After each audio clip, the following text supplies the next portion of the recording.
Aku melayangkan mataku ke gunung-gunung, dari manakah akan datang pertolonganku? Pertolonganku ialah dari Tuhan yang menjadikan langit dan bumi. Dia tak akan membiarkan kakimu goyah, penjagamu tidak akan terlelap. Sesungguhnya tidak terlelap dan tidak tertidur penjaga Israel. Tuhanlah penjagamu, Tuhanlah naunganmu di sebelah tangan kananmu. Matahari tidak menyakiti engkau pada waktu siang, atau bulan pada waktu malam. Tuhan akan menjaga engkau terhadap segala kecelakaan. Dia akan menjaga nyawamu. Tuhan akan menjaga keluar masukmu dari sekarang sampai selama-lamanya. Ya, sedemikian jauh pembacaan firman Tuhan pada pagi hari ini yang untuk kita renungkan bersama, bahwa berbahagialah setiap orang yang membaca dan merenungkan firman Tuhan ini. Bapak, Ibu, saudara-saudari yang terkasih dalam Tuhan, saya memberi satu tema kecil untuk renungan kita pada pagi hari ini, bahwa Tuhanlah penjagamu. Ya, Bapak, Ibu, saudara-saudari yang terkasih dalam Tuhan, sebagai manusia kita menyadari bahwa ada keraguan-keraguan dalam setiap kehidupan kita, ada kebimbangan, ya, ketika kita mau menyatukan suatu keputusan di dalam kehidupan kita. Dan saat ini kita melihat bahwa pada ayat yang pertama di dalam kitab Mazmur ini, bahwa aku melayangkan mataku ke gunung-gunung, dari manakah akan datang pertolonganku. Ini merupakan satu pertanyaan, di mana pada saat itu Raja Daud, Bapak, Ibu, saudara-saudari, yang mengalami suatu dilema dalam kehidupannya, ya. Dia tidak merasakan damai sejahtera. Mengapa? Karena dia terancam oleh Raja Saul pada saat itu, ya. Dia dikejar-kejar oleh Raja Saul, dan dia tidak hanya dikejar, tetapi dia mau dibunuh sama Raja Saul. Ya, coba bayangkan Bapak, Ibu, saudara-saudara yang terkasih dalam Tuhan, kalau itu terjadi pada pribadi kita. Ada salah satu orang tidak senang dengan kita, yang kerjaannya ngomong sana ngancam kita, suatu saat nanti kalau saya akan bunuh dia. Coba, ya, nggak bisa kita bayangkan Bapak, Ibu. Barangkali kita makan pun tidak nyaman, ya, tidur pun tidak akan nyenyak, karena kita dibayang-bayang dengan rasa ketakutan. Dan seperti itulah yang dialami oleh Raja Daud. Tetapi satu hal yang kita ingin belajar kepada Raja Daud pada saat itu, ya, di dalam Mazmur mengatakan bahwa aku melayangkan mataku ke gunung-gunung, dari manakah akan datang pertolonganku. Bahwa dia menyatakan saat itu mengambil satu keputusan. Pada ayat yang kedua, pertolonganku ialah dari Tuhan yang menjadikan langit dan bumi. Luar biasa, ya. Dia mengambil keputusan bukan tanpa alasan. Dia menyadari bahwa segala sesuatu yang dimiliki di dalam dunia ini semua adalah hanya milik Tuhan seutuhnya. Ya. Kalau kita mau katakan bahwa aku butuh pertolongan kepada orang yang pintar, aku butuh pertolongan kepada orang yang kuat, orang yang hebat. Bapak, Ibu, saudara-saudari yang terkasih dalam Tuhan, saya sedikit mau sampaikan, dan ini sudah menyebar kemana-mana beberapa bulan yang lalu, ya. Beberapa bulan yang lalu terjadi demonstrasi besar-besaran di antara masyarakat Tanah Hitam, Pantai Ketika dan sekitarnya. Itu tempatnya di perusahaan energi. Coba Bapak, Ibu, saudara-saudari bayangkan, pada saat itu ada oknum tertentu yang dia secara tidak langsung bahkan langsung mengandalkan kekuatan secara manusia, ya. Dia memaksakan kehendaknya. Mungkin kalau untuk seputaran Kecamatan Singkup ini mungkin tidak ada orang yang hebat, dia undang dari tempat lain. Yang pertama, dia pakai nama Kang Lima, ya. Ketika mereka beraksi, mereka pakai simbol adat, ya. Apalagi mengatasnamakan hak-hak masyarakat adat, ya. Apa yang terjadi? Terjadi demonstrasi. Mungkin dengan spontanitas mereka melakukan satu aksi tersebut sangat mengerikan. Tetapi apa yang terjadi? apa yang mereka lakukan tidak seperti apa yang mereka inginkan. Ya. Mengapa? Karena mereka lebih mengandalkan kekuatan manusia ketimbang mereka menyadari bahwa sebenarnya siapa sih kita ini. Karena Pak Diani Kabupaten Ketapang menyatakan seperti ini ketika kita rakor di Kecamatan Airpas, bahwa dalam dunia ini ada banyak manusia yang unjuk kebolehannya dengan cara menampilkan atau dia berinteraksi, dia tahan potong, dia tahan tibak, ya kan? Dia tahan bacok dan lain sebagainya. Tetapi ingat, tak ada satu orang pun yang kebal dengan hukum. Ya, tak ada seorang pun yang kebal dengan hukum. Oleh karena itu, Bapak Ibu Saudara-saudari, saya akan memetik satu bagian dalam kejadian ini. Ya. Yang pertama, jangan pernah kita memaksakan kehendak. Ya. Artinya apa? Kalau memang itu sebenarnya bukan hak kita yang sesungguhnya. Ya.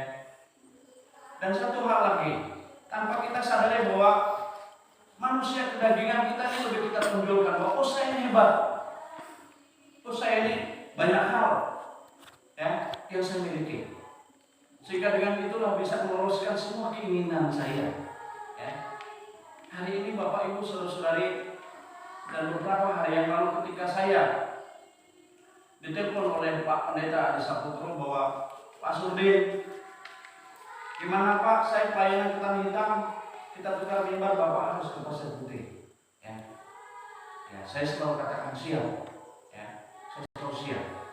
Dan puji Tuhan, walaupun sebenarnya badan ini kurang apa juga, tetapi Tuhan terus berikan satu semangat yang luar biasa untuk boleh bersukacita melayani Tuhan di tempat ini.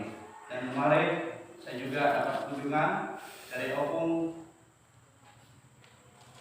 datang ke rumah Tanah Hitam, luar biasa. Hari ini ketemu lagi, puji Tuhan. Saya melihat semangat beliau luar biasa. Ya, beliau mohon maaf tidak muda lagi, tetapi satu hal yang saya lihat bahwa beliau hari ini masih boleh beraktivitas, boleh bersama dengan kita, ini satu anugerah Tuhan yang luar biasa, memberikan sukacita, kesehatan dan kekuatan, kemampuan secara khusus. Ya. Bapak Ibu Saudara-saudari yang terkasih dalam Tuhan, firman Tuhan hari ini berbicara tentang siapa penjaga Israel yang sesungguhnya.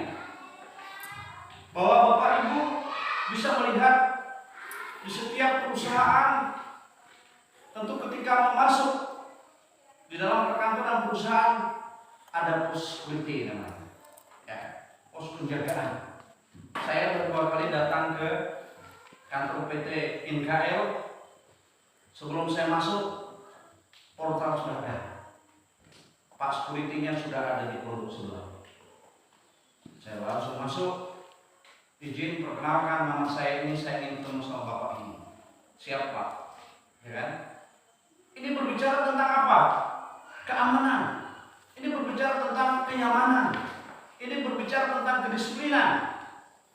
Dan ini tidak hanya berlaku di perusahaan saja sesungguhnya. Tentu mulai kepada kehidupan keluarga kita. Ya. Pernahkah kita sudah membuat security, post security dalam kehidupan keluarga kita? Mungkin tidak dalam bentuk fisiknya, tetapi banyak hal yang bisa kita lakukan. Ya, setidaknya kalau mau keluar izin sama istri, ya Pak. Izin sama istri, Mama, saya mau pergi ke sini. Sehingga istri kita tuh nggak mikir kemana-mana, ya kan? Ini kemana arah Bapak nih, ya kan? Begitu juga sebaliknya, Bapak juga demikian. Kalau mamanya tidak bilang sama suaminya, ya kan? Bapak juga ini kemana Mama nih, ya kan? Seperti itu. Nah, Bapak Ibu Saudara-saudari yang terkasih dalam Tuhan, kita mau bicara tentang bagaimana sebuah tanggung jawab, ya, dalam hal penjagaan, dalam hal pengamanan. Walaupun saya yakin barangkali selama ini Opung Sigit bahwa di PT NKL mungkin tidak terjadi, mohon maaf, yang namanya pencurian barangkali ya. Akan tetapi tidak jarang juga seringkali terjadi di perusahaan-perusahaan yang lain, terutama di NKJ, di Arto dan sekitarnya. Ya. Padahal kurang apa lagi? Tidak hanya anggota security, ada pihak kepolisian juga, ya kan? Ada BRIMO, ada TNI, ya kan? Kita tidak meragukan kemampuan mereka. Mereka luar biasa. Dan mereka tidak hanya merupakan dinas. Dari sisi postur mereka juga meyakinkan teman. Bahkan mereka diperlengkapi dengan senjata. Tetapi apa yang terjadi? Seringkali terjadi kecolongan. Apakah itu buah sawit, apakah itu minyak solar, dan lain sebagainya. Ya kan? Artinya apa? Bapak Ibu saudara-saudari yang terkasih dalam Tuhan, kalau kita melihat kemampuan daripada bahwa kita manusia yang memberikan satu keamanan, kenyamanan, itu sifatnya masih dipertimbangkan. Belum sesungguhnya, belum seutuhnya. Dan kita mau belajar hari ini. Kita mau melihat siapa pertolongan yang sesungguhnya, siapa yang menjaga kita yang sesungguhnya. Ya, saya memberikan satu contoh. Dalam kehidupan keluarga, suami istri, suami wajib melindungi istrinya, orang yang dia kasihi, orang yang dia sayangi dan dia cintai. Ya, kalau terjadi apa-apa, saya bertanggung jawab, saya sebagai suami, karena saya kepala rumah tangga. Tetapi banyak hal juga, terkadang suami dianggap tidak bertanggung jawab, lalai dan lain sebagainya. Mengapa? Karena kita adalah manusia biasa. Dan hari ini firman Tuhan mengingatkan kepada kita. Ini janji Tuhan luar biasa. Janji Tuhan itu ya dan amin. Beda dengan janji kita sebagai manusia. Ya. Kalau janji kita sebagai manusia, jangankan kepada orang lain, sahabat, kenalan kita. Kadang sesama istri saja, antara istri sama suami, sama anak juga kadang-kadang janjinya tidak pernah dibuat. Ya. Maksudnya sering kali tidak dibuat. Karena kita menyadari bahwa kita adalah manusia biasa, manusia kedagingan. Hari ini kita melihat bahwa janji Tuhan luar biasa dalam kehidupan kita. Bahwa di sini Tuhan katakan pada ayat yang ketiga, Ia akan membiarkan kaki goyang, penjagamu tidak akan terlelap. Pada ayat yang keempat, sesungguhnya tidak terlelap dan tidak tertidur penjaga Israel. Ini yang luar biasa. Kalau manusia itu mengalami kecapean, manusia itu mengalami kelelahan, manusia itu mengalami ngantuk, dan tanpa kita sadari karena kita tertidur. Saya yakin Pak Security juga, walaupun dia ada oversetnya, ada yang jaga malam, siang dan seterusnya, tetapi mereka juga manusia biasa, mereka juga ngantuk, mereka terlelap, mereka tidur juga, mereka kecapean. Karena mereka adalah manusia biasa. Tetapi satu hal Bapak Ibu saudara-saudara yang terkasih dalam Tuhan. Kalau hari ini kita boleh bersama, kalau hari ini kita boleh mengangkat kaki kita untuk datang ke gereja, untuk memuji dan memuliakan nama Tuhan, ini bukan suatu hal yang rugi buat kita, justru kita diuntungkan. Amin. Kita adalah orang-orang pilihan Allah. Kita adalah orang-orang yang berberkat dari Tuhan. Kalau hari ini kita boleh ada, kita boleh bersama. Ini bukan suatu hal yang biasa-biasa, tetapi satu hal yang luar biasa, ya, yang Tuhan anugerahkan kepada kita, kesehatan kekuatan. Saya bersyukur bahwa hingga sampai saat ini boleh bersama Bapak, Ibu dan Saudara, walaupun ada banyak persoalan, ya, ada banyak problema, tetapi satu hal ketika saya bersama-sama Bapak, Ibu dan Saudara, dan saya mau datang kepada Tuhan memuji Tuhan, luar biasa ada satu sukacita yang indah, ya, untuk boleh melayani Tuhan. Bapak Ibu saudara-saudara yang terkasih dalam Tuhan, pada ayat 5, Tuhanlah penjagamu, Tuhanlah namamu di sebelah tangan kananmu. Luar biasa. Tuhan tidak main-main. Tangan kanan ini merupakan satu tangan kanan yang kuat, tangan kanan yang perkasa, yang luar biasa. Ini janji Tuhan luar biasa pada Bapak Ibu saudara dan saya. Dan berkat Tuhan itu luar biasa dalam setiap kehidupan kita. Tuhan nyatakan bahwa pada ayat yang ke-6, matahari tidak menyakiti engkau pada waktu siang atau bulan pada waktu malam. Ya. Kita adalah orang yang istimewa. Ya. Kita anak-anak Tuhan yang senantiasa Tuhan pakai, yang Tuhan terus jaga dan Tuhan lindungi. Dan selanjutnya, Tuhan akan menjaga engkau terhadap segala kecelakaan. Dia akan menjaga nyawamu. Luar biasa. Ya. Lalu apa yang terjadi ketika dalam kehidupan kita, oh, kalau Tuhan menjaga dalam setiap kecelakaan dan lain sebagainya, kenapa kami sering sakit? Kenapa kami sering demam dan lain sebagainya? Seperti tadi doa syafaat, ya, berdoa buat kelancaran kebahagiaan dan lain sebagainya. Ya. Dan ini bagian daripada bahwa Tuhan tegur kita. Mungkin ada semacam kelalaian, ya, kelalaian bahwa kita ini lupa waktu kadang-kadang, ya. Walaupun sebenarnya kita menyatakan bahwa aku mengasihi. Ya. Sebelum kita mengasihi orang lain, kasihlah diri kita sendiri. Ya. Seperti apa mengasihi diri kita sendiri? Itu dia. Ya, saya termotivasi dalam hukum segini ini.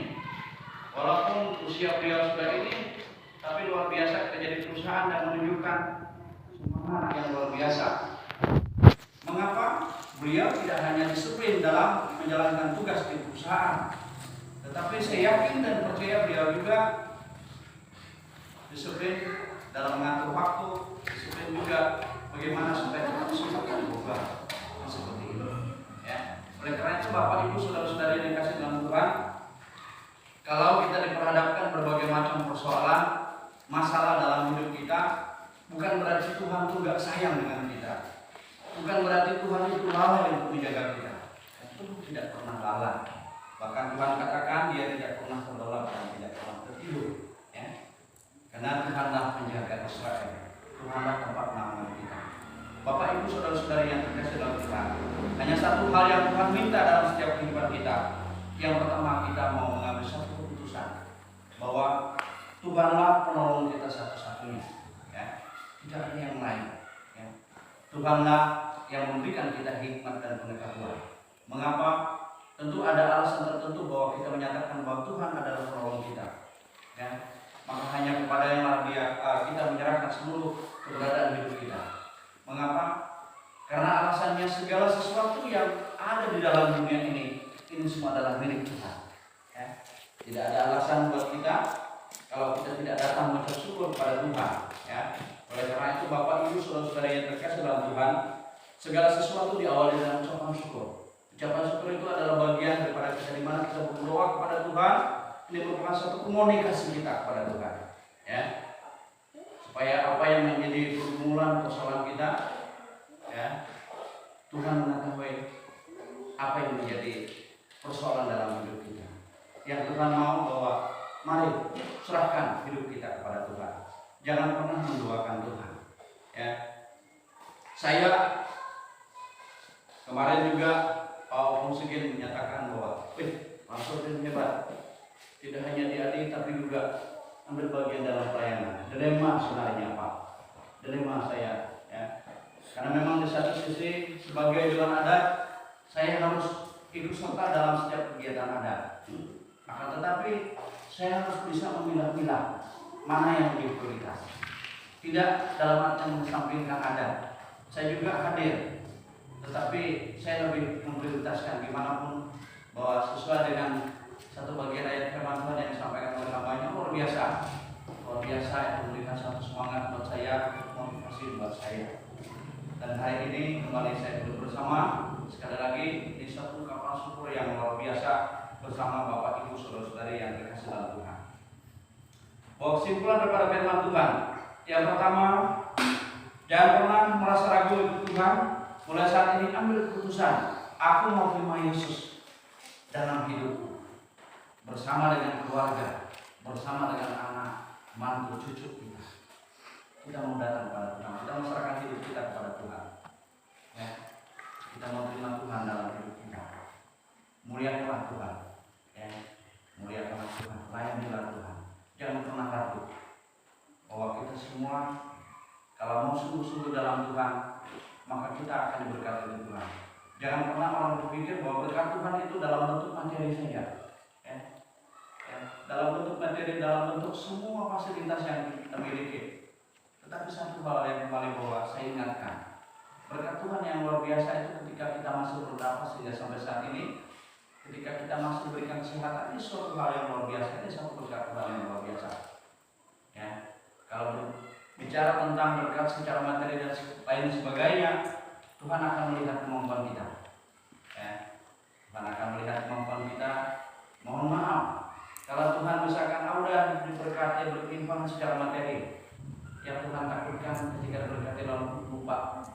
tidak hanya kepada sumber berkat, tetapi juga ini menjadi satu malapetaka juga dalam kehidupan kita. Mengapa?